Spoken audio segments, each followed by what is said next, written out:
Alors là-dessus, frères et sœurs, j'aimerais pouvoir inviter notre frère, le pasteur François Provencher, qui va nous apporter la prochaine prédication dans la série sur les Colossiens, avec le passage Colossiens 2, versets 6 et 7, le passage qui concerne la vision qu'on est en train d'établir pour l'Église. Alors François, merci.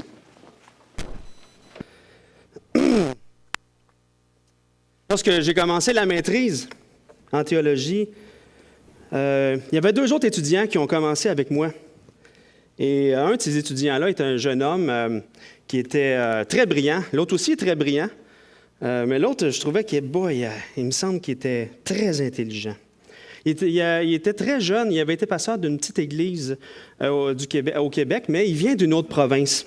Et un jour, avec tous les talents qu'il avait, tout ça, la grandeur de sa connaissance et tout ça, il y a une église un peu plus grande, beaucoup plus grande de Montréal qui a fait appel à lui. Il voulait qu'il devienne le pasteur qui allait poursuivre, qui allait prendre la relève du pasteur qui était beaucoup plus vieux. Et il a accepté. Il s'est rendu dans cette grande ville-là. Et il a fait la joie vraiment du Conseil des Anciens. Il prêchait vraiment avec assurance. Il savait où il s'en allait. Il avait un bon leadership. C'était vraiment un jeune homme là, qu'on disait « Wow, il va apporter beaucoup de bénédictions à l'Église ». Ce jeune homme-là aussi avait lu tous les livres des plus grands auteurs en théologie, tous les plus grands auteurs qui ont influencé comme il faut la doctrine et tout ça, le monde chrétien. Il était tellement imprégné par ce qu'il avait lu que souvent, lorsqu'il parlait, c'était en forme de citation quasiment. Puis je trouvais que ce jeune homme-là était vraiment impressionnant par son savoir, malgré son jeune âge puis son expérience aussi. Mais un jour, ce jeune homme-là a décidé de quitter le programme de la maîtrise de Sembec avec nous pour finalement vouloir aller dans une université reconnue, plus reconnue. Et le problème avec cette université-là, c'est qu'elle n'était pas chrétienne. Donc, les professeurs, les docteurs en théologie qui enseignent la théologie dans cette université-là ne sont pas chrétiens, malgré qu'ils sont des théologiens reconnus mondialement, mais ils ne sont pas chrétiens. C'est assez grave, hein? Donc, malgré le fait que son tuteur de maîtrise ne lui conseillait pas de faire ce changement-là parce qu'il allait être complètement immergé ou submergé par toutes sortes de fausses doctrines, il a décidé d'y aller quand même. Et après seulement quelques mois à suivre ce programme-là, parmi ces faux enseignants-là, bien, ce jeune homme s'est mis à douter de la divinité de Jésus-Christ. Il a abandonné ses études. Il a abandonné le ministère. Il a abandonné la foi. Et ce jeune homme-là était marié. Et il a tout quitté, sa famille, sa province, sa ville, avec sa femme qui était missionnaire avec lui pour arriver au Québec. Imaginez ce que son épouse a dû vivre dans tout ça, que son mari abandonne la foi de cette manière-là. C'est une histoire qui est vraiment triste. Soyons patients. Donc, c'est une histoire vraie, cette histoire-là, qui est vraiment triste. Mais en entendant un exemple comme ça, on voit à quel point des faux enseignants, c'est super dangereux. Leur enseignement peut ébranler la foi, même la foi de ceux qu'on croit qui sont vraiment solides. Mais en même temps, ça démontre que parfois, ceux qui semblent forts, ceux qui semblent vraiment solides, peuvent être des gens qui adhèrent seulement intellectuellement à des concepts théologiques sans nécessairement avoir reçu Christ. Et lorsqu'un faux docteur passe, bien, il se fait prendre dans ses filets parce qu'il n'est pas enraciné en Christ. Il a seulement adhéré à une idéologie théologique. Et c'est quoi une idéologie théologique? C'est un système de pensée que tu montes, une théologie que tu te montes, que tu mets au-dessus de la parole de Dieu et que tu analyses toute la parole de Dieu en fonction de ton système de pensée. Donc, c'est ta pensée humaine qui vient forger les Écritures au lieu de te laisser forger ta pensée par les Écritures. Donc, c'est l'inverse qui doit se passer. Et du temps de l'apôtre Paul à Colosse, il y a plein de gens, plein de faux docteurs qui passaient avec leur propre idéologie humaine qui imposait la parole de Dieu et qui enseignaient des fausses doctrines. Et c'est pour ça que Paul écrit cette lettre-là. C'est pour leur rappeler qui est Christ. Paul leur rappelle l'entièreté de la personne de Christ. Et l'entièreté de la personne de Christ est résumée dans l'épître de Paul aux Colossiens par 3 mots. le Seigneur Jésus-Christ. Donc, pour résister à la fausse doctrine, les Colossiens ont reçu le Seigneur Jésus-Christ. Et c'est le point central de la foi, et c'est le point central de la lettre aussi. Et si on est enraciné, fondé, affermi par la foi en le Seigneur Jésus-Christ, on va marcher en lui et on va abonder en action de grâce. On va être inébranlable devant la fausse doctrine, devant les faux enseignants. Et c'est ce qu'on va voir un matin. Là, il faut que je regarde si la technologie, j'ai oublié de partir, va fonctionner aussi. Mais où avais-je la tête ce matin? Je vais aller proclame. Proclame, ça ressemble à quoi déjà? C'est vert. Ah oui. C'est vert. Là, ça va dire prendre le contrôle.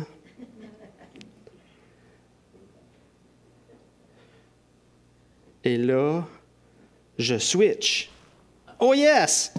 Donc, ce matin, c'est ça qu'on va voir. Ce matin, on va voir dans cette série qu'on a appelée sur Colossiens « Nouvelle vie enracinée en Christ », on va voir que pour vivre une vie chrétienne, une marche chrétienne joyeuse et qui rend grâce, la source de notre marche est notre Seigneur Jésus-Christ. Et le Seigneur Jésus-Christ selon la parole de Dieu. Donc, avant de lire le passage, je vais le situer à l'intérieur de toute la lettre.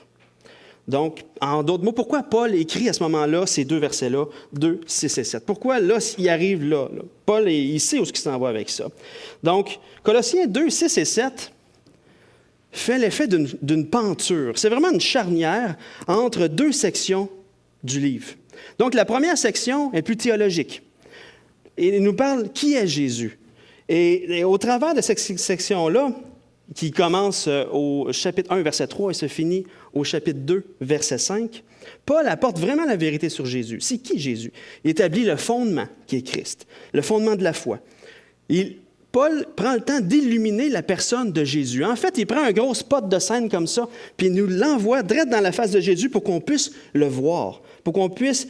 il nous décrit qui est Jésus. Il nous parle de sa souveraineté, autant sur la création, autant sur l'ancienne création, celle qu'on est présentement, que sur la nouvelle création. Il nous parle de son incarnation, que Jésus est le plan de Dieu pour le salut de l'humanité. Il nous parle aussi qu'en Jésus est toute la sagesse et la connaissance, et qu'en Jésus réside toute la plénitude de Dieu. Donc, la première section de la lettre, Paul nous décrit Jésus. Qui est Jésus? Il est plus théologique. Dans la deuxième section, qui est beaucoup plus pratique, qu'on pourrait dire, c'est quoi? Vivre Jésus. Donc, parce que Paul ne reste pas dans la théologie, il s'en va aussi dans la mise en action.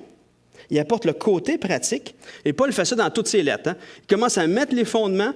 Et dans la deuxième partie, là, il sort plein d'impératifs. Donc, c'est quoi les impératifs? C'est une série de choses que Dieu veut qui soient appliquées à notre vie. C'est une série de choses que Dieu veut que ses enfants mettent en action pour marcher d'une manière digne de lui. Puis c'est quoi une manière digne de lui? C'est tout simplement de refléter c'est qui Dieu. Que les gens qui nous voient, ils voient, hey, ces gens-là, c'est des enfants de Dieu, ils marchent d'une manière différente. C'est de marcher en fonction de ce qu'on est vraiment, des enfants de Dieu sur terre qui appartiennent à Dieu. Donc, c'est de refléter sa personne sur terre. Donc, Paul apporte une série d'impératifs. Et le premier impératif qui apparaît dans cette lettre-là se trouve justement dans le verset 6, qui est « marchez en lui ». Et après ça, il y a toute une série d'impératifs qui sont là, qui sont tout petits, que vous n'êtes pas obligé de tous les lire. C'est juste pour vous démontrer à quel point il y en avait beaucoup d'impératifs dans la lettre de Colossiens qui suivent tout ça. Et je vais vous les lire. Il dit « Prenez garde, que personne ne vous juge, je fais juste sortir les impératifs, que personne ne vous ravisse le prix de la course. Cherchez les choses d'en haut. Attachez-vous aux choses d'en haut. Faites donc mourir. Renoncez à toutes ces choses. Ne mentez pas les uns aux autres. Revêtez-vous. Supportez-vous les uns les autres. Pardonnez-vous réciproquement. Revêtez-vous de l'amour. Que la paix de Christ règne dans vos cœurs. Soyez reconnaissants. Que la parole de Christ demeure en vous dans toute sa richesse. Faites tout. Femmes, que chacune soit soumise à son mari, ça c'est le plus important. Ah, mari, que chacun aime sa femme. Okay. Enfants, obéissez à vos parents. Pères, n'héritez pas vos enfants. Serviteurs, obéissez à vos maîtres selon la chair. Faites-le de bon cœur. Maître, accordez à vos serviteurs ce qui est juste et équitable. Persévérez dans la prière. Priez en même temps pour nous. Conduisez-vous avec sagesse. Que votre parole soit toujours accompagnée de grâce. Donc, Paul fait toujours ça. Il applique les fondements. Ensuite, il met une série d'impératifs qui sont des commandements généraux pour les chrétiens. Et ça termine quasiment jusqu'à la fin de la lettre, au chapitre 4, verset 6. Donc, Paul ne reste pas juste dans la théologie, il veut aussi amener à l'application. Mais là, avec tous les impératifs que je viens de lire, il y a peut-être des personnes qui se disent « Oh yes! Enfin! On va se faire brasser un peu pour avancer. On va enfin avoir du steak un matin.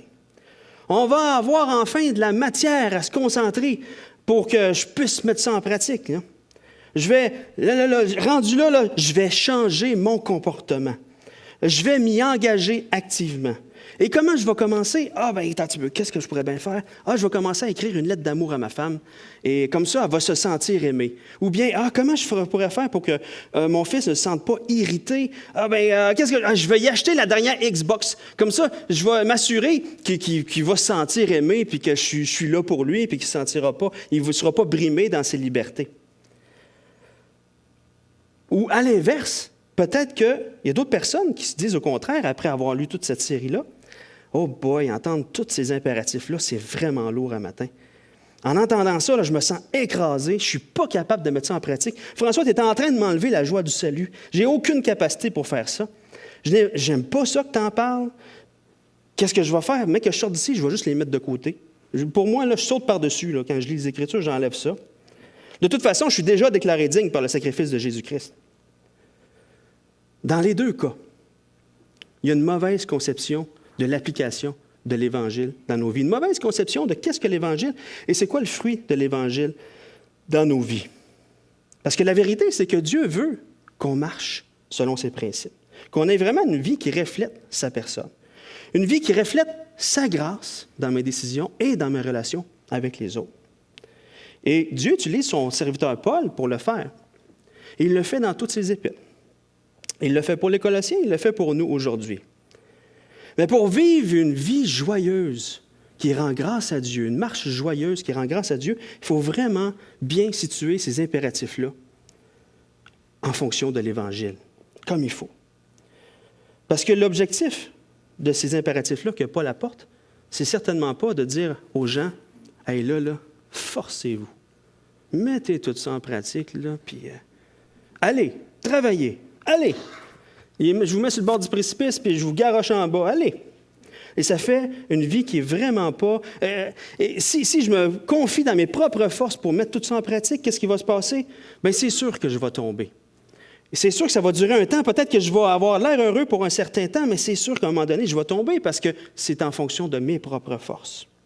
Et là, la vie chrétienne va être lourde.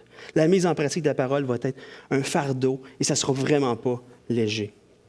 Et à l'inverse, bien, si j'enlève tous ces impératifs-là, et je me dis, bien, je n'ai pas à lever, de toute façon, je suis déclaré digne en Jésus, bien, c'est vrai qu'on est déclaré digne en Jésus. Mais le fruit de cette déclaration-là, le fruit naturel est qu'on vive de cette manière-là. Il y a un fruit naturel qui découle. Donc, ce n'est pas d'enlever. Parce que d'un côté ou dans l'autre, qu'est-ce qu'on est en train de faire? On est en train d'imposer notre façon de voir à la parole de Dieu et la forger selon notre pensée. Donc, il y a de la doctrine, la grâce de Dieu, elle est partout. Il y a des impératifs, la grâce de Dieu, elle est partout là-dedans, mais il y a vraiment un secret pour pouvoir mettre ça en application.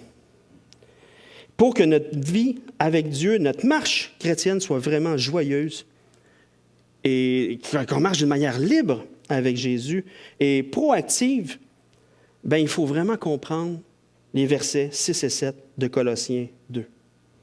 Donc, qui est vraiment la charnière. La charnière entre qui est Christ et vive Christ. Colossiens 2, versets 6 et 7. On va le lire ensemble. Ainsi donc, marchez en lui et abondez en action de grâce. Ah non, c'est pas ça, hein? OK. Ainsi donc, comme vous avez reçu le Seigneur Jésus-Christ, marchez en lui, étant enracinés et fondés en lui, et affermis par la foi, d'après les instructions qui vous ont été données, et abondez en actions de grâce.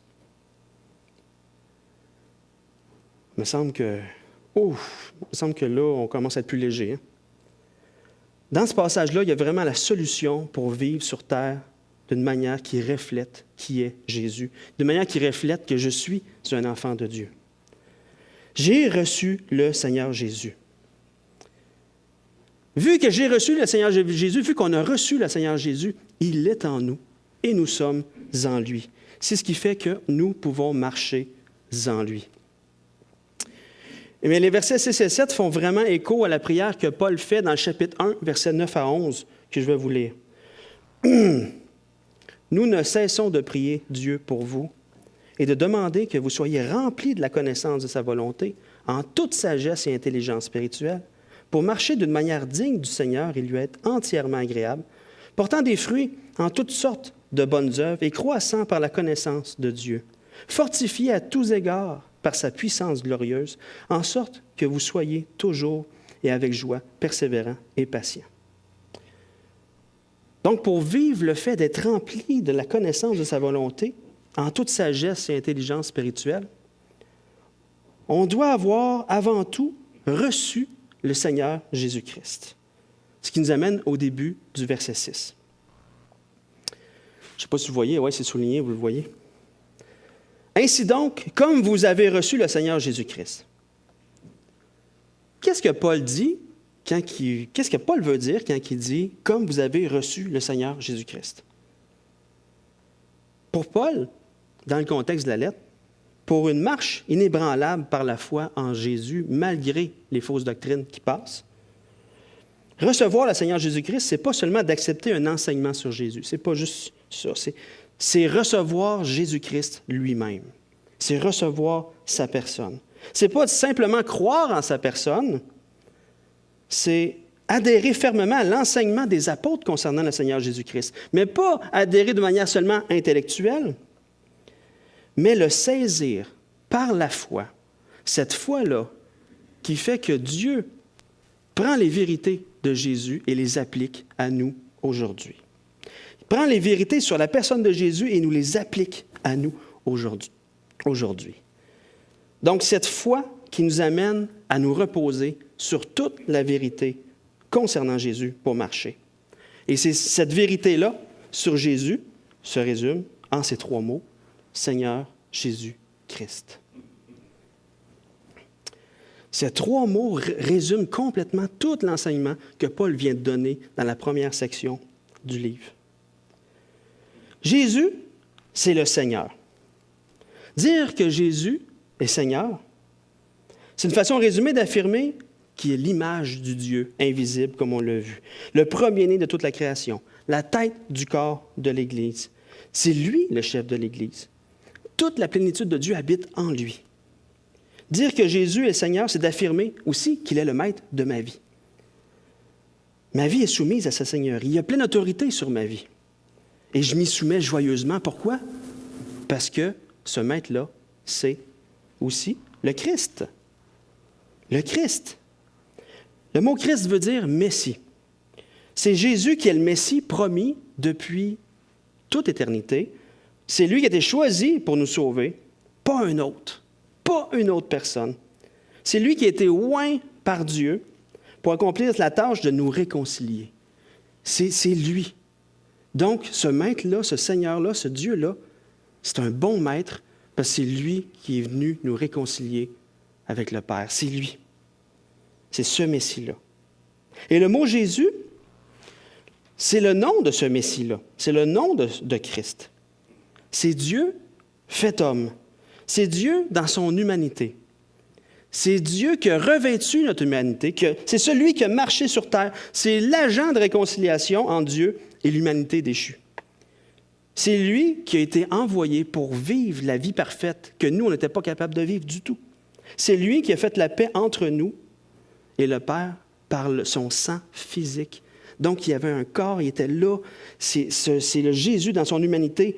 C'est le sang de sa croix, ce sang physique. C'est lui qui nous a maintenant réconciliés aussi par sa mort dans sa chair. Donc, sa chair physique a été meurtrie pour nous. Il est mort physiquement. C'est lui le trait d'union entre Dieu, le Père et nous. Et dans Actes 4, 11, verset 12, 4, 11 et 12 est écrit « Jésus est la pierre rejetée par vous qui bâtissez et qui est devenue la principale de l'angle. Il n'y a de salut en aucun autre, car il n'y a sous le ciel aucun autre nom qui ait été donné parmi les hommes par lequel nous devions être sauvés. » Et c'est Jésus. C'est seulement par lui qu'on peut être sauvé. Ce Jésus-là, pas un autre Jésus. Un jour, je parlais avec un théologien, et ce théologien-là est arrivé, puis il me disait que lui, pour lui, dans sa conception, c'est pas grave si une personne ne croit pas dans le Jésus que la Bible décrit. C'est pas grave qu'une personne ne croit pas dans le Jésus historique. Les gens pourraient seulement mettre leur confiance en une conception d'un Messie envoyé par Dieu. C'est la même chose, là, pour lui. Dieu, dans son amour, il a envoyé un Messie. Ça peu importe lequel, il l'a envoyé. J'ai dit, ça se peut-tu? J'ai répondu d'une manière vraiment outrée, puis vraiment... il y avait un petit peu de bave qui coulait ici, là. Je saignais un petit peu du nez aussi, là. J'ai dit, c'est bien de valeur, mais si la personne met sa foi dans un autre Jésus, il n'y a pas de salut possible pour lui. Il n'y a rien là. Il n'y a que Jésus dont la Bible parle.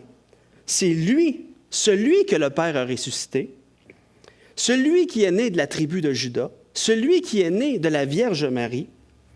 C'est le seul Jésus qui nous a été donné par Dieu et par qui les péchés de l'humanité peuvent être pardonnés.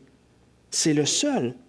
Tous les autres Jésus, toutes les autres conceptions d'un Messie, c'est juste des êtres humains normaux qui n'avaient pas du tout cette puissance-là, et ou bien des philosophies du monde.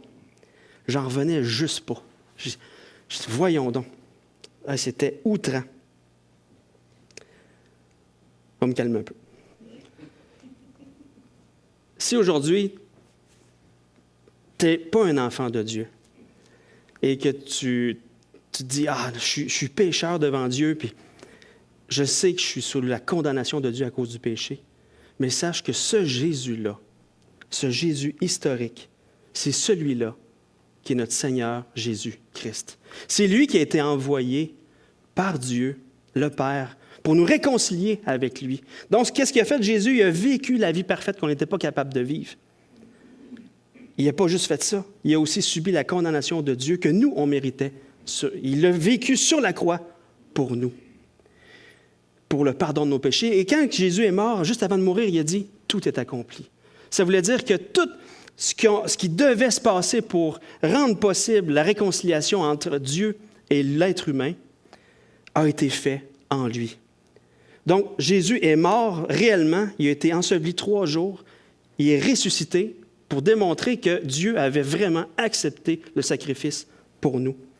Et quand on met notre foi dans ce que Jésus a fait, donc quand on abandonne toute autre conception d'un autre salut, soit par mes œuvres ou par une autre philosophie ou peu importe quoi, on se détourne de ça et on se tourne vers Jésus-Christ, on accepte par la foi ce qu'il a fait pour nous. Qu'est-ce que Dieu fait? Il prend la perfection de Jésus. En fait, il prend ma nature pécheresse et il la cloue sur Jésus. Avec Jésus à la croix, il l'a enseveli, il prend la perfection de Jésus, il la pose sur moi, et il me fait ressusciter avec lui et je deviens une nouvelle personne unie à lui, qui est habitée maintenant par Dieu, par Jésus-Christ. Et c'est la seule solution. Donc, si tu dis que tu n'es pas un enfant de Dieu aujourd'hui, tourne-toi vers Jésus. C'est la seule solution. Sinon, tu demeures encore sous la colère de Dieu. Et ça, c'est triste. Donc, ça, c'est une petite parenthèse, mais en fait, qui est le cœur du fait de recevoir le Seigneur Jésus-Christ. Donc, quand Paul dit que les Colossiens ont reçu le Seigneur Jésus-Christ, c'est en lien avec tout ce que Paul a parlé dans le chapitre 1. Et comme ils ont reçu le Seigneur Jésus-Christ par la foi, bien, c'est possible de marcher en lui.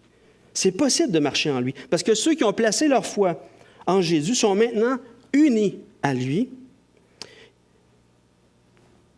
Il est en nous Nous sommes en lui, donc nous pouvons marcher en lui. C'est-à-dire que notre vie quotidienne est intégrée en lui. Et dans le contexte de la lettre de Paul, on pourrait dire que Christ lui-même, que nul autre, parce qu'il est Seigneur, détermine notre vie, oriente nos pensées, dicte notre conduite et nous amène à marcher en lui, nous donne ce désir-là de marcher en lui. De toute façon, lorsqu'on met notre foi en lui, bien c'est là qu'on marche en lui, on va voir ça un peu plus tard. Mais comment en arriver à marcher de cette manière-là? D'une manière joyeuse.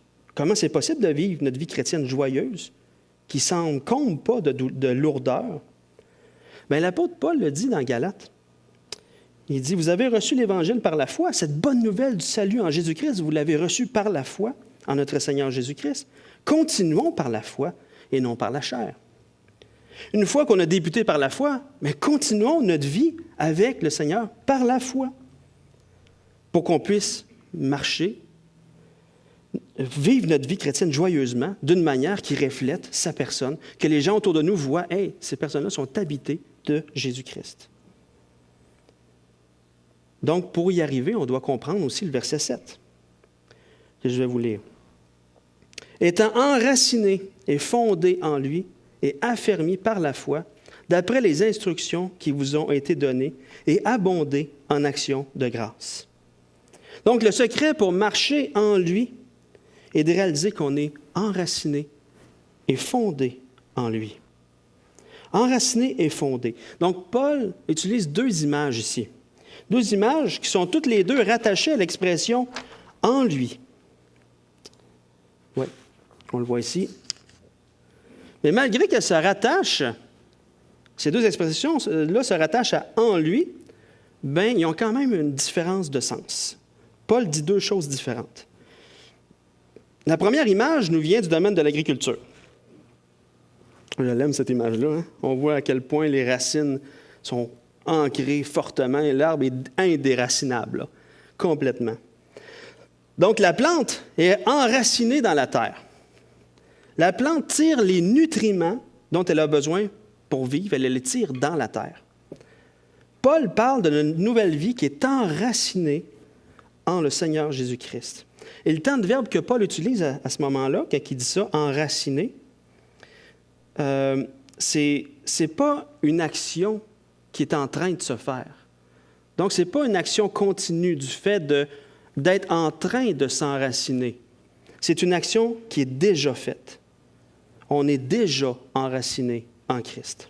On est déjà enraciné en lui. Et c'est ce qui est arrivé au jour de notre salut.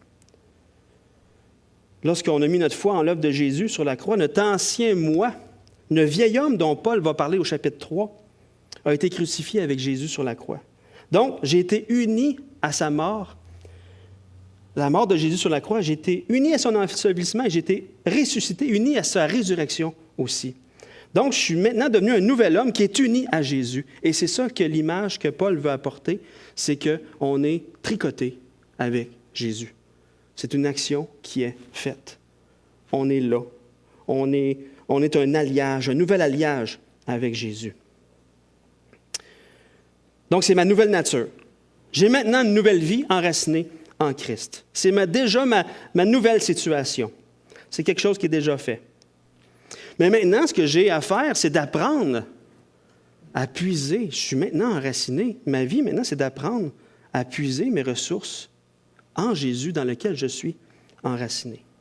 Et on ne pourra jamais m'arracher de là. C'est impossible. Mes racines sont en lui. Ma vie, ma nouvelle vie, c'est d'apprendre à trouver mes ressources en lui. Et l'autre expression que Paul apporte, c'est le terme « fondé », se rattache à la construction. Puis même le terme « fondé », on peut dire « construit » ou « en construction ».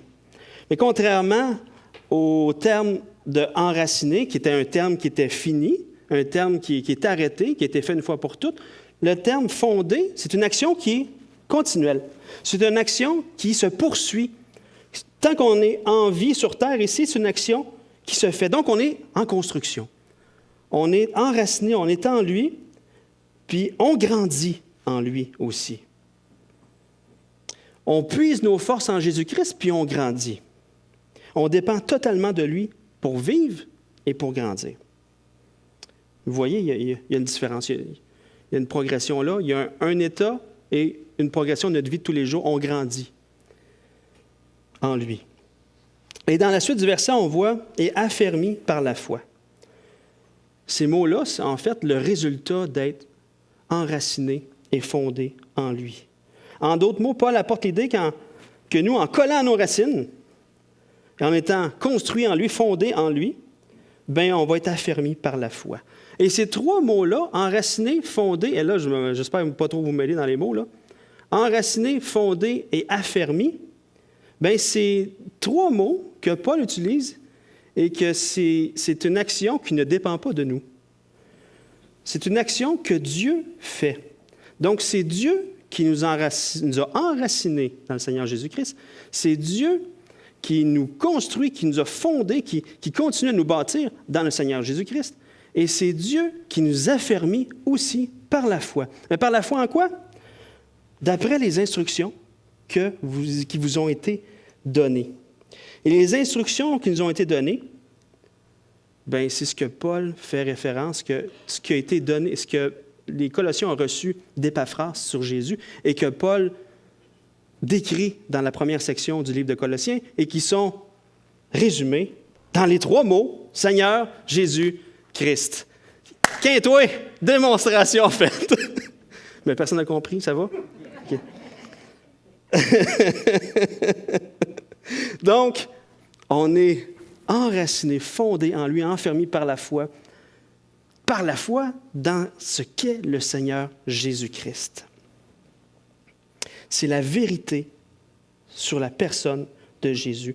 Et à mesure que ma foi grandit en la personne du Seigneur Jésus-Christ, on marche de mieux en mieux en lui. Pourquoi? Parce qu'on apprend à le connaître de plus en plus. Et quand on est enraciné en lui, et là, on découvre des choses sur sa personne. Dieu est comme ça. Donc, je mets ma foi en lui, donc ma vie change. Pourquoi? Parce que c'est la nouvelle facette que je viens de découvrir sur Jésus m'aide dans ma vie de tous les jours aussi. Donc, on est unis à Jésus sur terre et on vit Jésus sur terre aussi. Lorsqu'on puise en lui nos forces pour marcher et qu'on le laisse nous construire. Et le fruit, c'est qu'on marche joyeusement avec action de grâce. Il y a des actions de grâce qui débordent de sur nous. Je pense que mon téléphone a changé de direction. C'est bon. Il y a des actions de grâce qui débordent de sur nous. Et non seulement on devient inébranlable devant la fausse doctrine, mais notre vie, notre marche joyeuse en Christ, nos actions de grâce en Christ vont ébranler les faux docteurs. Parce qu'ils vont voir qu'il y a une vie en nous qui est réelle. Mais comment puiser nos forces en Jésus sur terre? Plus tard dans Colossiens, Paul va relever, plus tard dans Colossiens, Paul va relever plein de défis relationnels. Ça, c'est juste un exemple. Pose-toi la question, est-ce que tu vis un défi relationnel avec quelqu'un? Est-ce que tes relations avec les autres membres de l'Église, les autres membres de ta famille, ton épouse, ton époux, tes parents, tes voisins, tes employés, ton employeur, c'est toutes des choses que l'apôtre Paul va parler dans Colossiens. Est-ce que dans tes relations, tu vis le Seigneur Jésus-Christ? Est-ce que tes relations sont caractérisées par la grâce de Dieu envers eux? Si oui, gloire à Dieu. Sinon, la solution est en Jésus. Pourquoi? Bien, Jésus, c'est l'agent de réconciliation. Jésus, c'est le Christ, le Messie. C'est lui qui rend possible toute réconciliation. Avant, on n'aimait pas Dieu, et par amour pour nous, il est venu donner sa vie pour nous sauver. Imaginez à quel point il veut la réconciliation, à quel point il est puissant pour l'accomplir aussi, la réconciliation. Donc, pour pouvoir rétablir une relation, bien, je dois puiser ma force en Jésus, par la foi en Jésus, qu'il est l'agent de réconciliation. Dans tous les aspects de ma vie, où est-ce qu'on peut avoir de la difficulté, on peut puiser dans le Seigneur Jésus-Christ toute la force nécessaire pour marcher en lui, pour progresser avec lui, parce qu'on est tout équipé en lui. Ouais, on est full équipe. Je l'ai dit en anglais, mais avec un accent français. C'est pas pire, hein? Tout ce qu'on a besoin pour vivre une vie qui le reflète sur terre se trouve en Jésus. Tu manques de patience envers quelqu'un? Jésus est ultra patient, puis il vit en toi. Tu manques de courage devant une épreuve? Hey, Jésus, as-tu eu du courage devant l'épreuve?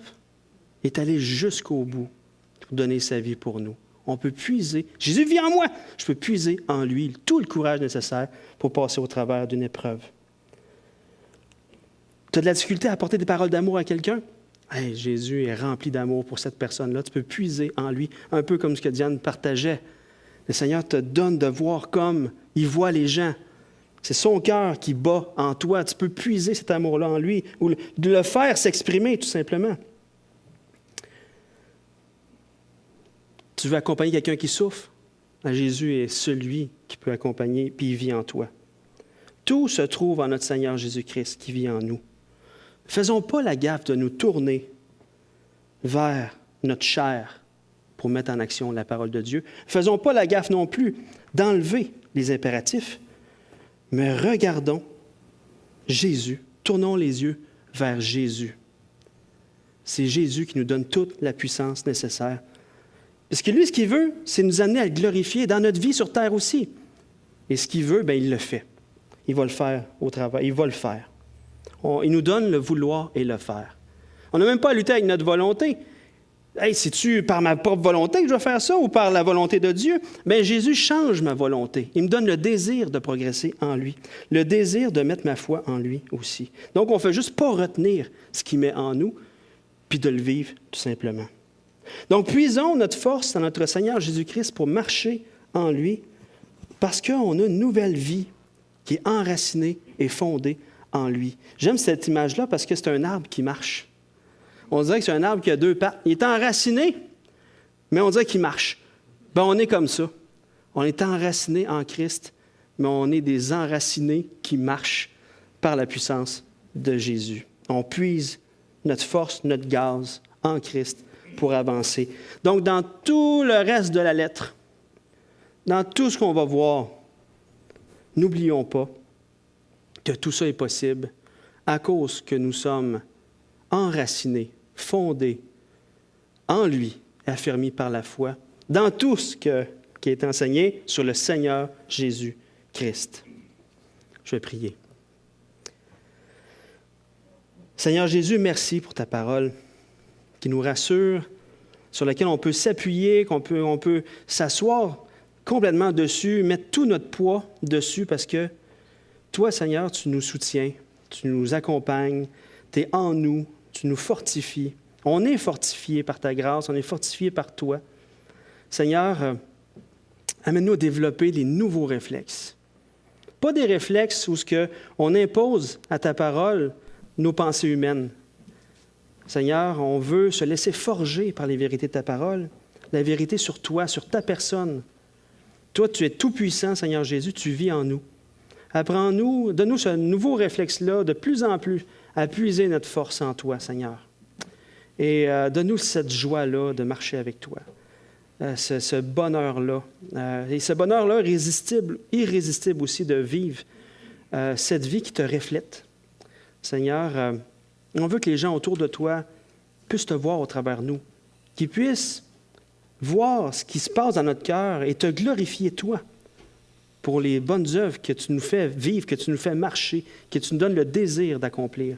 Seigneur, on veut que les gens voient que tu vis en nous, puis qu'ils puissent glorifier notre Père céleste qui est dans les cieux, à cause de la transformation que tu fais dans nos cœurs. Merci pour ce que tu fais. Remplis-nous de joie, ce bonheur-là de te connaître et d'apprendre à te faire confiance de plus en plus. Merci, Seigneur. Amen.